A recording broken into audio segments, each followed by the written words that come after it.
έρχεται στον κόσμο ένας από τους μεγαλύτερους δεξιοτέχνες του πιάνου τον αιώνα που πέρασε. Ήταν ο χιλιανός στην καταγωγή Κλαούντιο Αράου, που σπούδασε μουσική στη Γερμανία για να εγκατασταθεί στη συνέχεια μονίμως στις Ηνωμένες Πολιτείες, όπου και απέκτησε την αμερικανική υπηκοότητα. Ο Αράου, που είχε χαρακτηριστεί παιδί θαύμα του πιάνου, καθώς πρωτοεμφανίστηκε ενώπιον του κοινού σε ηλικία μόλις 5 ετών, αναγνωρίστηκε παγκοσμίως ως ένας από τους καλύτερους ερμηνευτές έργων του Μπετόβεν, αλλά και του Μότσαρτ, του Σούμπερτ, του Μπράμς και του Λίστ. If you are sure that what you have to say is unique, then you are not out to please or not to please or to impress or not to impress. You have your message and that's it. If they like it, it's all right. If they don't, I don't know whether it's clear.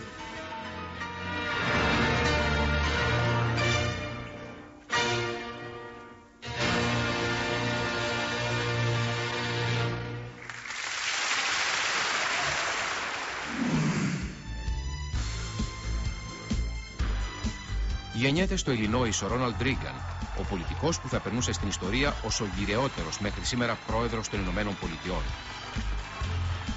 Άριστος ναυαγοσώστης κατά το Μεσοπόλεμο, που πιστώθηκε με τη σωτηρία 70 συνολικά ανθρώπων από βέβαιο πνιγμό, μέτριος ηθοποιός στη συνέχεια, αλλά και πρόεδρος του Σωματείου Αμερικανών Ηθοποιών κατά τη σκοτεινή περίοδο του μακαρτισμού, ο Ρίγκαν θα περνούσε από τα μέσα της δεκαετίας του 60 στην πολιτική.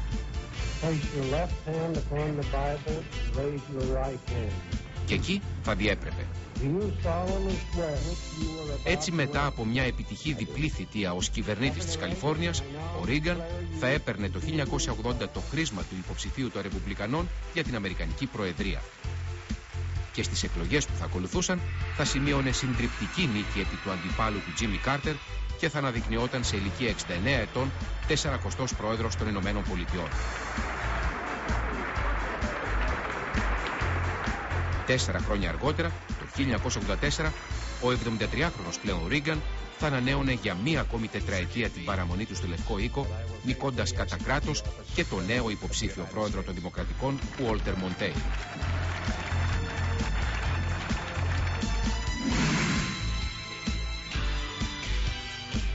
Έρχεται στον κόσμο, στην πρωτεύουσα της Βαβαρίας, μια γυναίκα, το όνομα της οποίας θα συνδέονταν άρρηκτα με τις πιο μαύρες σελίδες της σύγχρονης γερμανικής ιστορίας. Ήταν η Εύα Μπράουν, μια πανέμορφη κόρη δασκάλου, η οποία 17 χρόνια αργότερα, ως συνεργάτης του επίσημου φωτογράφου του Ναζιστικού κόμματος, θα γνώριζε τον Χίτλερ και θα γινόταν ερωμένη του για μια ολόκληρη 15ετία. Η ερωτική σχέση της Μπράουν με τον Χίτλερ, εξαιτίας της οποίας η Μπράουν είχε αποπειραθεί να αυτοκτονήσει 2 φορές, κρατήθηκε από το Γερμανό δικτάτορα μακράν της δημοσιότητας μέχρι τις παραμονές της κατάρρευσης του Τρίτου Ράιχ. Τότε, όταν τα σοβιετικά στρατεύματα είχαν ήδη εισέλθει στη γερμανική πρωτεύουσα, το ζευγάρι θα ενωνόταν με τα δεσμά του γάμου και ένα 24ωρο αργότερα θα αυτοκτονούσε στο υπόγειο κρυσφύγετο του Γερμανού δικτάτορα στην καρδιά του ερειπωμένου Βερολίνου.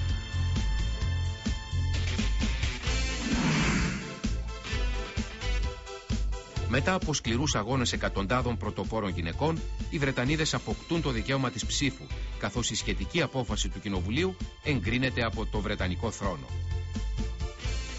Η απόφαση προέβλεπε την παραχώρηση δικαιώματος ψήφου στις γυναίκες άνω των 30 ετών, ενώ παράλληλα μείωνε στα 21 χρόνια την ηλικία κατά την οποία οι άντρες αποκτούσαν το δικαίωμα του εκλέγην. Έρχεται στον κόσμο στην γαλλική πρωτεύουσα ένας από τους κυριότερους εκπροσώπους του λεγόμενου νέου κύματος του γαλλικού κινηματογράφου. Ήταν ο σκηνοθέτης Φρανσουά Τριφό, που καθιερώθηκε το 1958 με την αυτοβιογραφική του ταινία «Τα 400 χτυπήματα», με την οποία και απέσπασε το βραβείο σκηνοθεσίας στο Φεστιβάλ των Κανών. 15 χρόνια αργότερα, το 1973, ο Τριφό θα κέρδιζε και το Όσκαρ καλύτερης ξένης ταινίας με τη δημιουργία του «Η Αμερικανική Νύχτα», στην οποία εμφανιζόταν και ως ηθοποιός.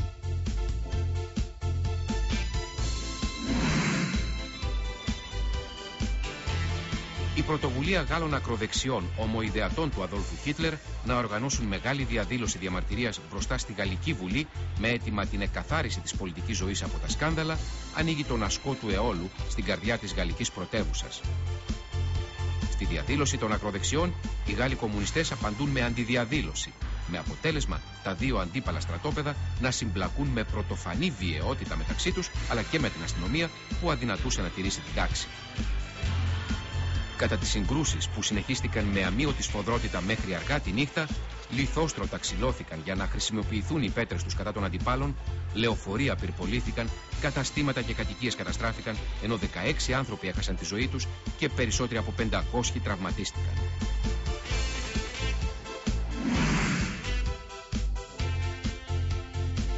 Με πανηγυρική παρέλαση των αθλητών ενώπιον του Χίτλερ, αρχίζουν υπό συνεχή χιονόπτωση στη γερμανική πόλη Γκάρμις οι χειμερινοί Ολυμπιακοί Αγώνες, οι πρώτοι στα χρονικά με ελληνική συμμετοχή.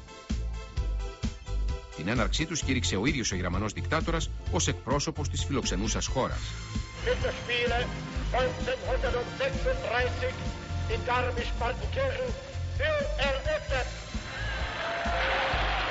Οι αγώνες περιελάμβαναν 17 αθλήματα και είχαν ως κορυφαία τους μορφή την Νορβηγίδα πρωταθλήτρια του καλλιτεχνικού πατινάζ Σόνια Χένι, η οποία κατέκτησε ένα ακόμα χρυσό Ολυμπιακό μετάλλιο, το τρίτο συνεχόμενο σε 3 διαδοχικές χειμερινές Ολυμπιάδες. Οι αγώνες, που χαρακτηρίστηκαν από τέλεια οργάνωση, καθώς αποτελούσαν για το χιτλερικό καθεστώς την πρόβα τζενεράλ εν ώψη των θερινών Ολυμπιακών Αγώνων στο Βερολίνο, ολοκληρώθηκαν 10 ημέρες αργότερα με μια λαμπρή τελετή λήξης στη συνδιοργανώτρια πόλη Πάρτενκίρχεν.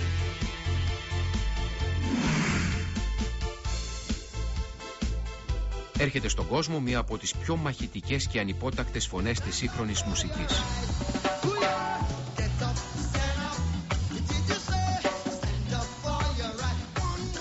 Ήταν ο τραγουδοποιός Bob Marley, ο Άγιος της Ρέγγι, όπως αποκλήθηκε, ένας φανατικός πολέμιος κάθε λογής κατεστημένων που έκανε ποίηση και νότες τα όνειρα εκατομμυρίων ομοφύλων του όπου γης για ελευθερία, δημοκρατία και αξιοπρέπεια.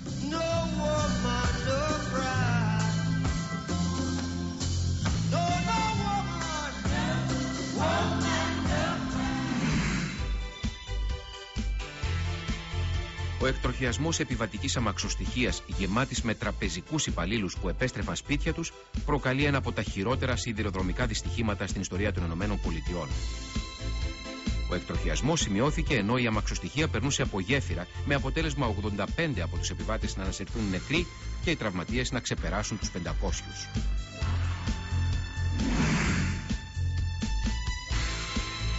Η Βρετανική πρωτεύουσα και μαζί της ολόκληρη η Βρετανία παγώνουν όταν το ραδιόφωνο του BBC διακόπτει ευνίδια το πρόγραμμά του για να μεταδώσει μια θλιβερή είδηση. It was announced from Sandringham at 10:45 today, February the 6th, 1952, that the king, who retired to rest last night in his usual health, passed peacefully away in his sleep earlier this morning. Ο Γεώργιος ο Έκτος είχε στεφτεί βασιλιάς το 1936 μετά την παραίτηση από το θρόνο του αδελφού του Εδουάρδου λόγω των αντιδράσεων που είχε προκαλέσει ο δεσμός του με την Αμερικανίδα διαζευμένη Ουόλι Σίμπσον. Η βασιλεία του Γεωργίου συνέπεσε με τη δοκιμασία του Δευτέρου Παγκοσμίου Πολέμου, κατά τη διάρκεια του οποίου ο Βρετανός βασιλιάς, για να εμψυχώσει τους συμπατριώτες του, ουδέποτε εγκατέλειψε το ανάκτορό του στο Λονδίνο, ακόμα και όταν η πόλη βομβαρδιζόταν ανελαίητα από τους χιτλερικούς. Διάδοχος του εκλειπώντος στο θρόνο ήταν η πρωτότοκη κόρη του Ελισάβετ, η οποία πληροφορήθηκε την απώλεια του πατέρα της ενώ πραγματοποιούσε περιοδεία στην Αφρική.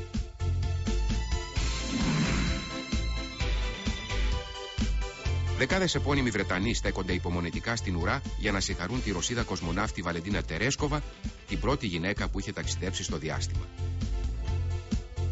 Η νεαρή λοχαγός του Σοβιετικού στρατού πραγματοποιούσε τριήμερη επίσκεψη καλής θέλησης στη Βρετανική πρωτεύουσα, 8 μόλις μήνες μετά την ιστορική της πτήση με το διαστημόπλοιο Βοστόκ 6, με την οποία είχε κερδίσει τον παγκόσμιο θαυμασμό αλλά και τη λατρεία των συμπατριωτών της. Φεύγει από τη ζωή σε ηλικία 78 ετών ένας διαπρεπής επιστήμονας αλλά και μεγάλος ανθρωπιστής. Ήταν ο Ιταλοεβραίος στην καταγωγή βιολόγος Σαλβαδόρ Λούρια, ο οποίος εγκατέλειψε νεαρός στη χώρα του λόγω της αντίθεσής του στο φασιστικό καθεστώς του Μουσολίνι και εγκαταστάθηκε μόνιμα στην άλλη όχθη του Ατλαντικού, όπου απέκτησε την αμερικανική υπηκοότητα και ανεδείχθη διευθυντή του καρκινολογικού ερευνητικού κέντρου του MIT. Για το πρωτοποριακό ερευνητικό του έργο στη μοριακή γενετική, ο Λούρια τιμήθηκε το 1969 με το Νόμπελ Ιατρικής, το χρηματικό έπαθλο του οποίου, ύψους $50.000, προσφέρθηκε από το Λούρια για την ανάπτυξη του αμερικανικού αντιπολεμικού κινήματος. Ο Λούρια, άλλωστε, υπήρξε από τους πρώτους Αμερικανούς επιστήμονες που καταδίκασαν τη στρατιωτική εμπλοκή των ΗΠΑ στο Βιετνάμ, αλλά και από τους πρώτους εβραϊκής καταγωγής ερευνητές που κατήγγυλαν την επιθετική πολιτική του Ισραήλ κατά των Παλαιστινίων.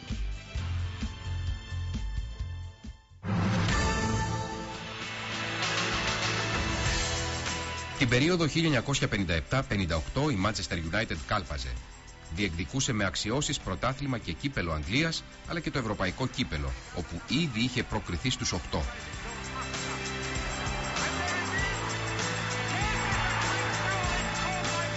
Εκεί βρίσκει στο δρόμο της τον Ερυθρό Αστέρα.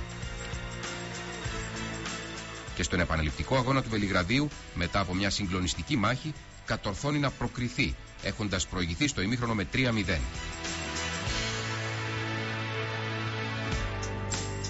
Αλλά τα πανηγύρια των οπαδών της διακόπτονται απότομα. Λίγο μετά την απογείωσή του από το Μόναχο, όπου είχε σταθμεύσει για ανεφοδιασμό, το αεροπλάνο με το οποίο η ομάδα επέστρεφε στο Λονδίνο είχε συντριβεί.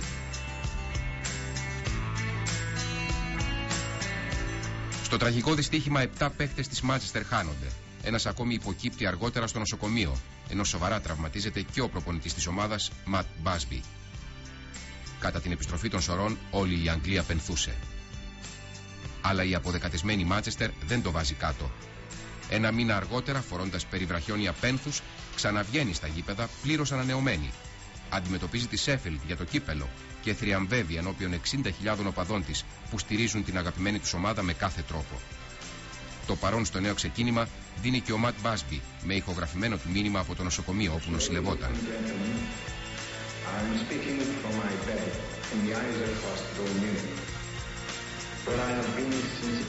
Εκείνη τη χρονιά η αναγεννημένη Μάντσεστερ κατορθώνει να φτάσει στον τελικό του κυπέλου Αγγλίας, όπου παρουσία του αποθεραπευμένου πλέον Ματ Μπάσμπι αντιμετωπίζει την Μπόλτον.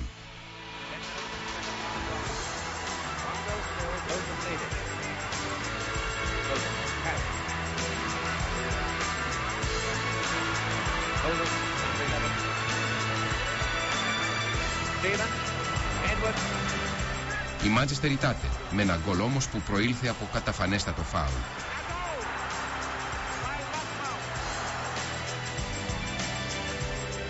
Η Μπόλτον πήρε το κύπελο, αλλά για τη Μάντσεστερ άρχισε μια νέα πορεία που πολύ γρήγορα θα την έφερνε και πάλι στην κορυφή της ποδοσφαιρικής Ευρώπης.